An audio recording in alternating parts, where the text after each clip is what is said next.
Olá, pessoal, tudo bem?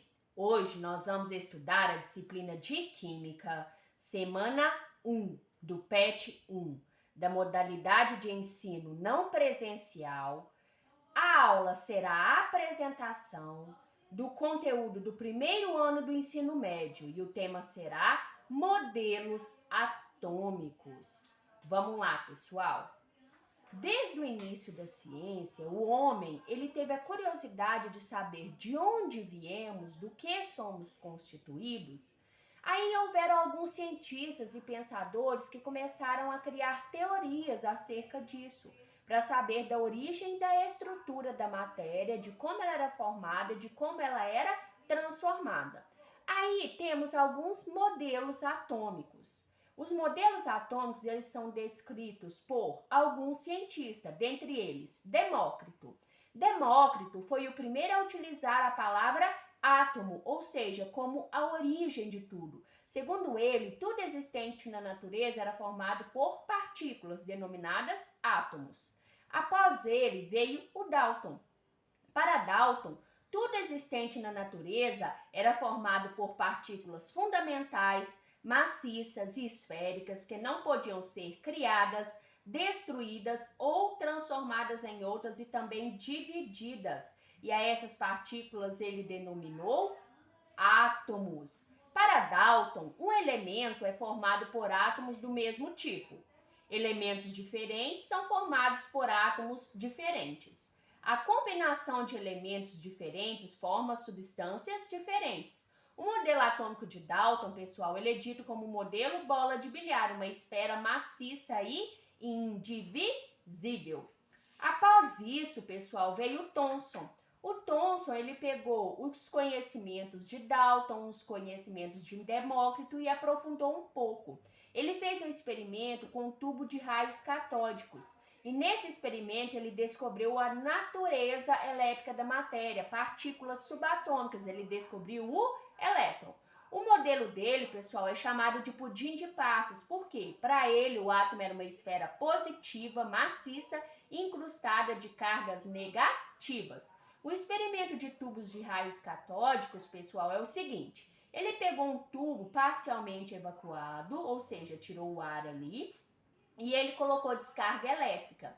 Aí, houve a formação de um feixe de luz aqui, ó, indo da carga negativa para a carga positiva. E esse feixe de luz aqui, pessoal, ele possuía natureza elétrica e era atraído por ímã. Então, o que acontece? Aqui ele descobriu o elétron de carga negativa. Depois, aprofundando mais um pouco, veio o Rutherford. O Rutherford ele já descobriu a radiação, descoberta das partículas alfa, beta e gama. O modelo dele é chamado de modelo planetário.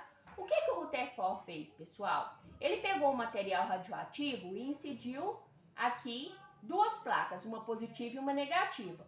Um pouco dos feixes de luz foi para cima, um pouco foi para baixo e um pouco seguiu sem desvio. Então, o que seguiu sem desvio é porque não tinha carga. Se foi atraído pelo polo positivo, então carga negativa. E se aqui foi atraído por carga negativa, então aqui é positivo.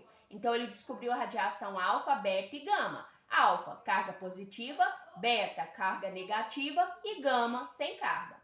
Posteriormente, ele pegou a radiação alfa e incidiu sobre uma fina película de ouro. Consequentemente, de acordo com o modelo de Thomson, esperava-se que tudo ricocheteasse e voltasse, pois o átomo ele era maciço.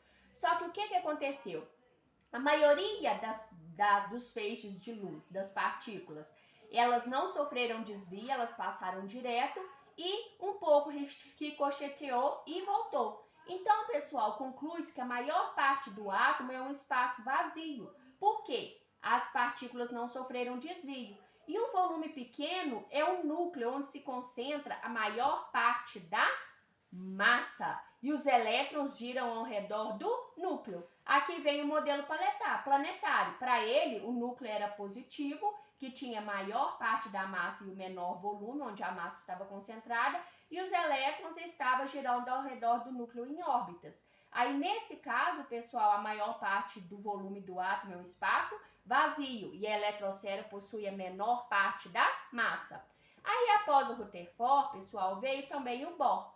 O Bohr, para ele, os elétrons, eles estão em camadas com energia definida.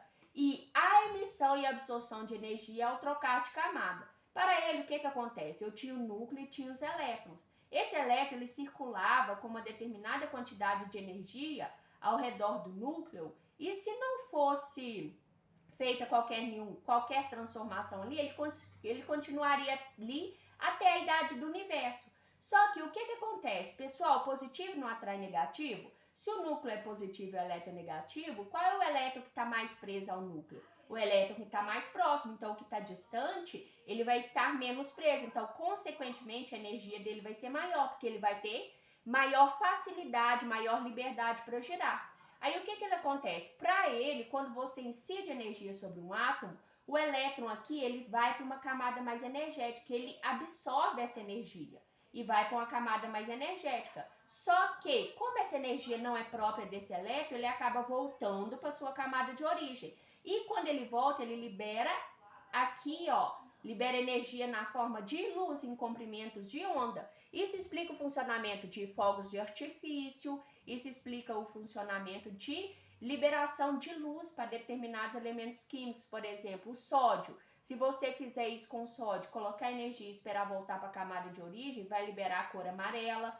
dentre outros elementos químicos. Aí cada elemento químico possui um aspecto de linhas, ou seja, libera uma cor diferente, beleza? Agora, pessoal, ainda tem para finalizar o Chadwick. O Chadwick, ele descobriu o nêutron em 1932.